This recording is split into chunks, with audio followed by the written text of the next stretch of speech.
Selamat pagi, selamat merayakan hari kenaikan Tuhan Yesus Kristus.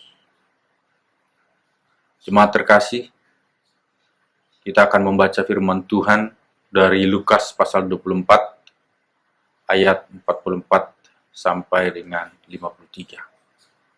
Namun sebelumnya, mari kita satu dalam doa. Terpujilah Engkau Bapa di surga, dalam Tuhan Yesus Kristus Tuhan kami yang hidup, yang sudah menyelamatkan kami, yang sudah memberkati kami, dan hari ini kami akan membaca dan merenungkan firman-Mu.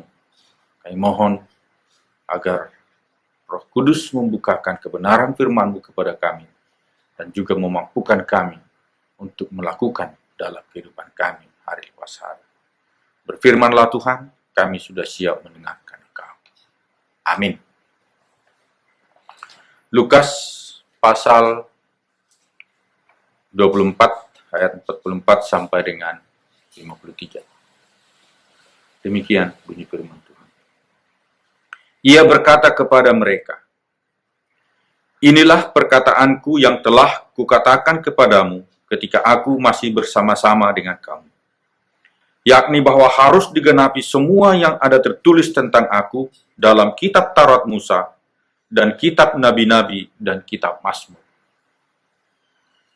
Katanya kepada mereka, "Ada tertulis demikian, Mesias harus menderita dan bangkit dari antara orang mati pada hari yang ketiga.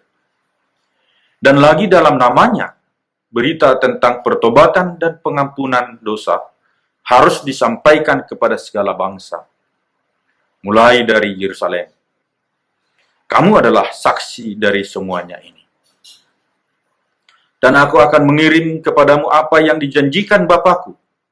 Tetapi kepada kamu harus tinggal di dalam kota ini, sampai kamu diperlengkapi dengan kekuasaan dari tempat tinggi."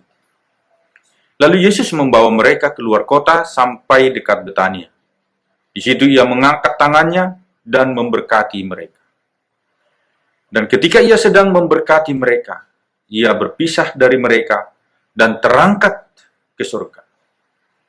Mereka sujud menyembah kepadanya, lalu mereka pulang ke Yerusalem dengan sangat bersukacita. Mereka senantiasa berada di dalam bait Allah dan memuliakan Allah. Demikian firman Tuhan. Berbahagialah setiap orang yang membaca dan merenungkan firman Tuhan serta melakukan dalam kehidupan setiap hari.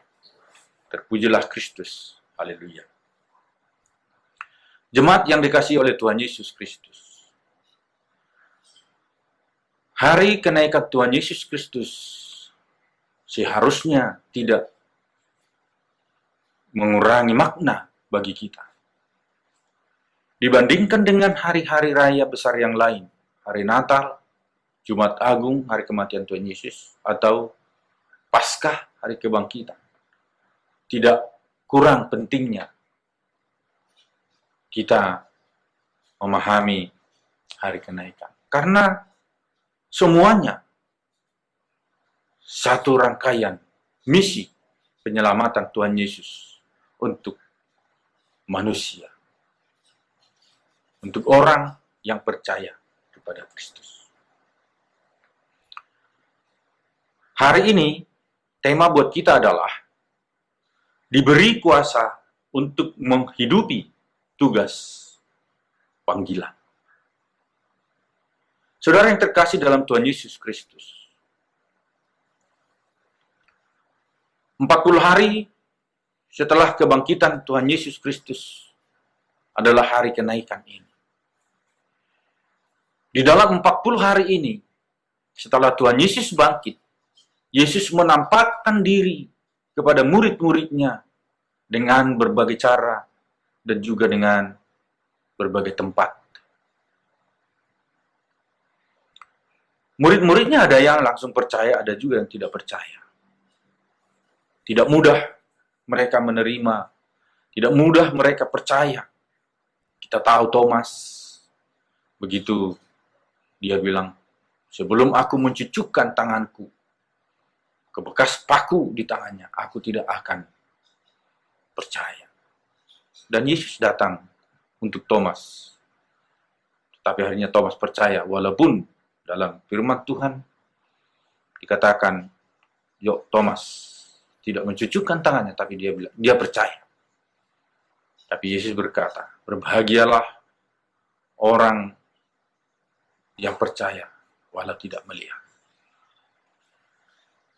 Jemaat terkasih, selama 40 hari penampakannya kepada murid-muridnya, Yesus bertujuan untuk menyatakan diri kepada mereka.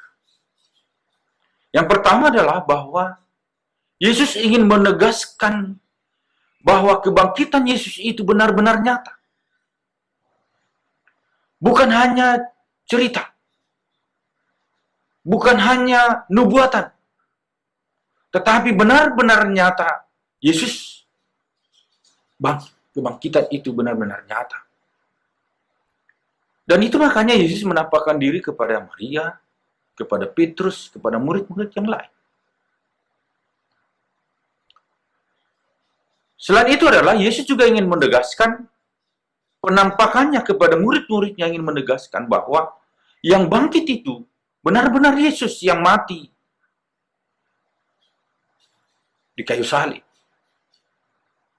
Karena di luar ada juga orang yang memberitakan bahwa Yesus tidak bangkit. Tapi dikatakan dia dicuri oleh murid-murid. Bahkan dikatakan ada orang menyerupai Yesus. Nah, sehingga Yesus ingin menegaskan, terutama kepada murid-muridnya, bahwa dia yang bangkit itu adalah Yesus sendiri. Yesus yang mereka kenal. Yesus yang mereka sebut guru. Yesus yang disalibkan 2 hari sebelumnya. Di luar itu, Yesus juga ingin memberikan kekuatan-kekuatan kepada mereka. Karena Yesus tahu persis bahwa murid-muridnya lemah. Murid-muridnya sedang goyah. Murid-muridnya sedang goncang. Dan ketika Yesus datang kepada mereka, Yesus sungguh-sungguh menguatkan mereka. Berapa kali Yesus berkata, damai sejahtera bagi kamu. Dan itu sungguh-sungguh membuat mereka merasa bahagia, merasa mempunyai semangat baru. Yesus ingin membangkitkan semangat mereka. Yesus ingin menguatkan mereka. Dalam perjalanan murid ke Emmaus, percakapan yang kita baca beberapa waktu yang lalu, antara 2 murid yang berjalan ke Emmaus itu dengan Yesus, menunjukkan bahwa murid-murid itu masih salah paham tentang Yesus. Mereka masih berpikir Yesus itu adalah Mesias yang menyelamatkan mereka secara politis. Sehingga Yesus menjelaskan kembali siapa dirinya. Bahkan dikatakan dari kitab Musa sampai Mazmur dan kitab nabi-nabi, Yesus mengajar mereka. Sampai akhirnya mereka mengerti.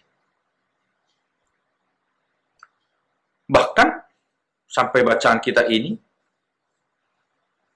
mereka masih bertanya, maukah engkau memulihkan kerajaan bagi Israel? Masih berpikir mereka bahwa Yesus adalah Mesias yang ingin menyelamatkan Israel secara politis.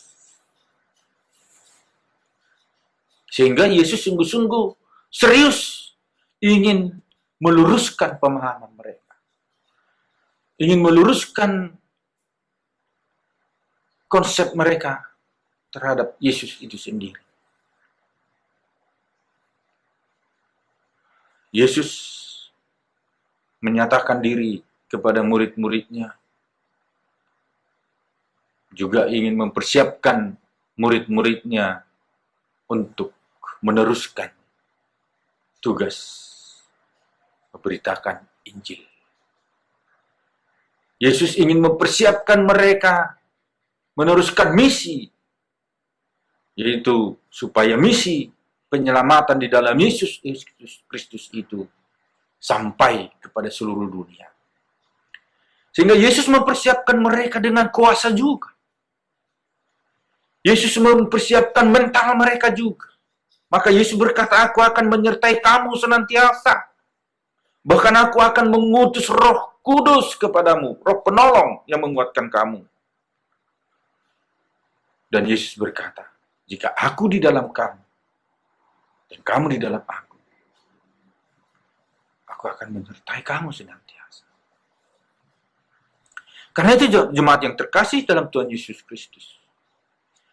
Firman Tuhan yang kita baca hari ini, yaitu Lukas pasal 24 tadi, memberikan perintah khusus kepada murid-muridnya untuk menjalankan tugas panggilan mereka. Dan itu juga yang akan kita pahami bagi kita, bahwa kita semua terpanggil untuk menjalankan tugas panggilan kita masing-masing. Pada saat Tuhan Yesus akan naik ke surga, di dalam ayat 47 dikatakan demikian. Dan lagi, dalam namanya, berita tentang pertobatan dan pengampunan dosa harus disampaikan kepada segala bangsa, mulai dari Yerusalem, dan seterusnya. Jemaat terkasih, Yesus mengatakan bahwa hanya di dalam nama Yesus, berita pertobatan harus disampaikan, dan berita pengampunan dosa harus disampaikan kepada segala makhluk, kepada seluruh dunia, di dalam nama Yesus. Mengapa di dalam nama Yesus? Karena Yesus juga sudah berkata di dalam Yohanes pasal 14 ayat 6, akulah jalan dan kebenaran dan hidup. Tidak ada seorang yang datang kepada Bapa kalau tidak melalui aku. Yesus mengatakan bahwa dialah jalan satu-satunya. Jalan keselamatan kepada Bapa di surga, hanya Yesus. Bahkan di dalam Roma pasal 14 ayat 12 dikatakan, keselamatan hanya di dalam Dia. Di bawah kolong langit ini tidak ada nama lain selain nama Yesus yang berkuasa menyelamatkan.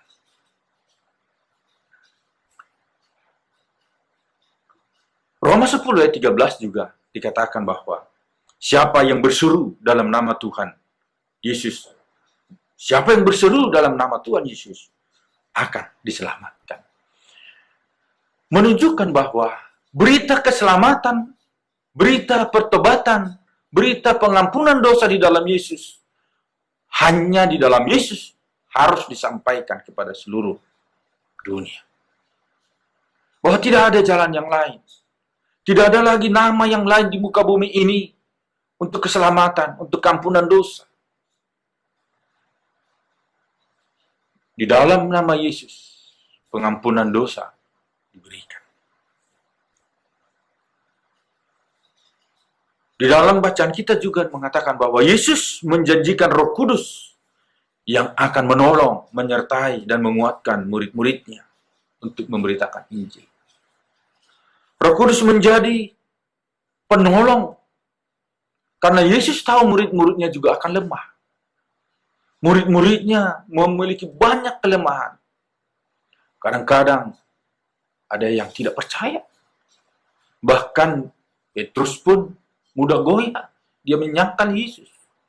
Karena itu Yesus menjanjikan penghibur. Dan dikatakan dalam bacaan kita bahwa Dia menjanjikan Roh Kudus yang akan menolong mereka dan menyertai mereka senantiasa. Akan menguatkan iman mereka. Menguatkan mereka, mempertahankan iman mereka. Karena Yesus tahu betapa beratnya perjuangan mereka nanti. Yesus tahu betapa banyak tantangan, banyak hambatan yang tidak terbayangkan akan mereka hadapi. Sehingga Yesus mengatakan, aku akan mengutus Roh Kudus untuk menguatkan kamu, menolong kamu, dan sungguh itu memberikan kekuatan baru bagi murid-murid. Tuhan Yesus juga memberkati mereka di dalam ayat 51, dan ketika Ia sedang memberkati mereka, ia berpisah dari mereka dan terangkat ke surga. Yesus memberkati mereka. Lalu dia terpisah dengan murid-muridnya dan dia terangkat ke surga. Yesus memberkati murid-muridnya dan mereka semua bersuka cita setelah itu. Biasanya orang yang berpisah dengan orang yang dikasihinya bukannya bersuka cita, tapi sedih. Tetapi di sini dikatakan bahwa murid-muridnya semua bersuka cita. Di ayat 52. Mereka sujud menyembah kepadanya, lalu mereka pulang ke Yerusalem dengan sangat bersuka cita. Ada semangat baru, ada sukacita baru ketika Yesus telah memberkati mereka.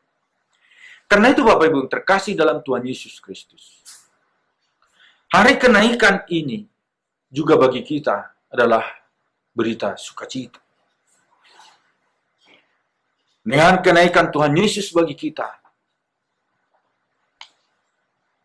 tahu bahwa surga benar-benar ada. Yesus naik ke surga, menunjukkan bahwa Yesus menyatakan surga itu benar-benar ada. Yesus berkata, yang datang dari surga kembali ke surga. Yesus mengatakan bahwa dia datang dari surga, dia datang dari Bapa. Dan dia kembali kepada Bapa, dia kembali ke surga, dia naik ke surga.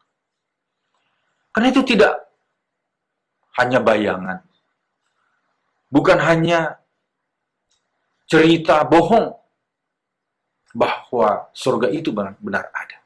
Banyak orang yang mengatakan, apalagi dengan pengajaran-pengajaran zaman sekarang, surga nggak ada.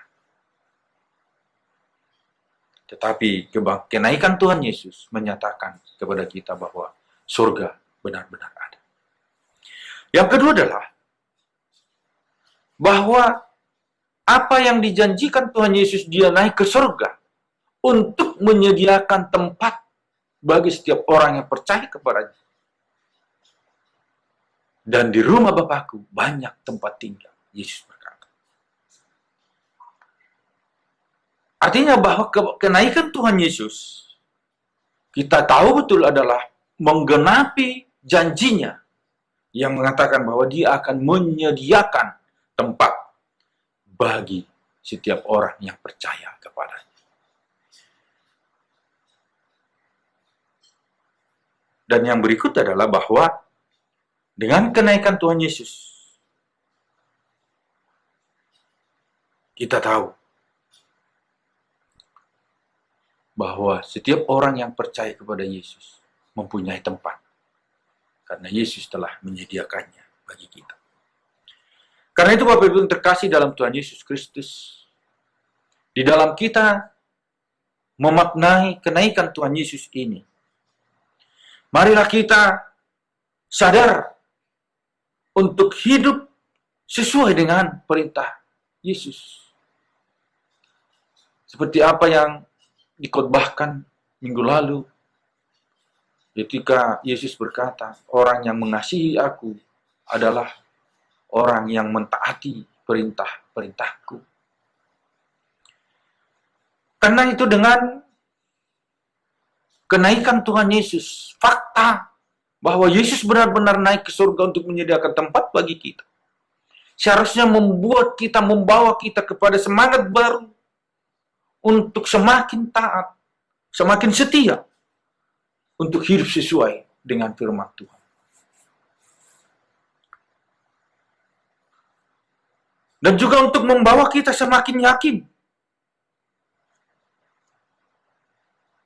bahwa ketika kita menjadi saksi-saksi Kristus, ketika kita menyaksikan Yesus kepada orang lain, kita semakin yakin bahwa kesaksian kita itu benar-benar adanya.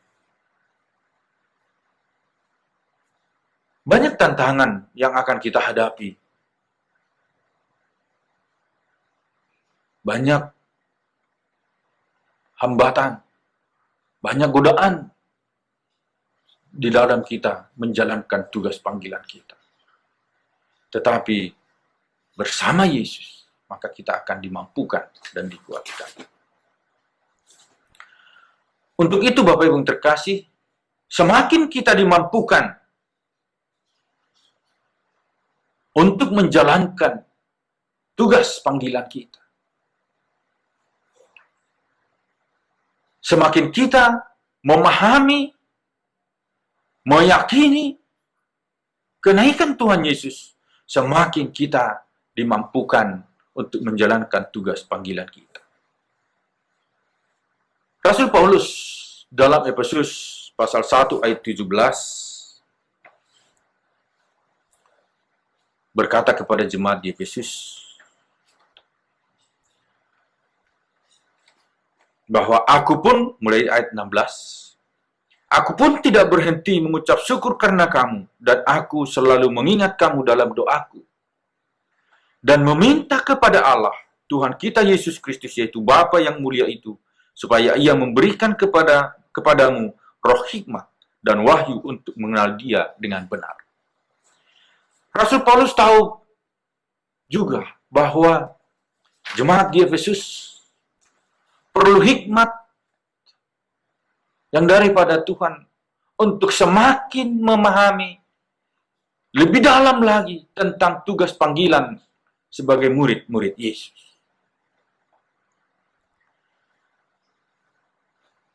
Karena itu, Rasul Paulus berkata dia berdoa kepada Tuhan supaya Tuhan memberikan roh hikmat kepada jemaat di Efesus untuk menjalankan tugas panggilan.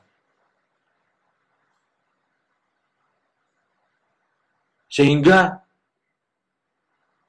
jemaat di Efesus semakin mendalam, semakin dalam memahami, mengerti pengharapan-pengharapan di dalam menjalankan tugas panggilan itu. Dan itu juga bagi kita, Bapak Ibu terkasih. Kita perlu roh hikmat untuk memahami Yesus sebagai Tuhan dan Juru Selamat kita. Kita perlu roh hikmat untuk memahami pengharapan-pengharapan di dalam kita menjalankan tugas panggilan itu. Betapa indahnya tugas panggilan itu. Dan Rasul Paulus juga berkata bahwa dia juga meminta kepada Tuhan untuk memberikan wahyu kepada jemaat Efesus agar mereka lebih mengenal Dia lebih dalam lagi. Karena itu jemaat yang terkasih dalam Tuhan Yesus Kristus, kita juga tahu persis bahwa kita bukan orang yang sudah sempurna di dalam pengenalan akan Yesus Kristus. Beberapa waktu yang lalu kita mendengar bahwa kita perlu mengenal Dia lebih baik, lebih dalam lagi. Dan hari ini, Rasul Paulus juga di dalam suratnya kepada jemaat di Efesus mengatakan dia berdoa supaya Tuhan memberikan hikmat dan wahyu kepada jemaat Efesus untuk memahami indahnya pengharapan-pengharapan di dalam menjalankan tugas panggilannya, yaitu menjadi saksi-saksi Kristus dimanapun berada. Karena dikatakan oleh Tuhan Yesus Kristus, berita tentang pertobatan dan pengampunan di dalam namanya harus disampaikan kepada seluruh dunia. Pertama-tama Yerusalem, Samaria, Yudea, dan ke seluruh dunia. Bapak Ibu, kita adalah murid-murid Yesus. Kita adalah murid-murid Yesus yang juga terpanggil untuk menjalankan tugas panggilan kita. Mari, di dalam segala kapasitas kita dimanapun kita berada, di dalam segala potensi-potensi yang ada pada kita, mari kita jalankan tugas panggilan kita sebagai saksi-saksi Kristus. Karena tidak ada satupun di antara kita yang dipanggil oleh Tuhan tanpa tujuan. Tetapi kita dipanggil oleh Tuhan untuk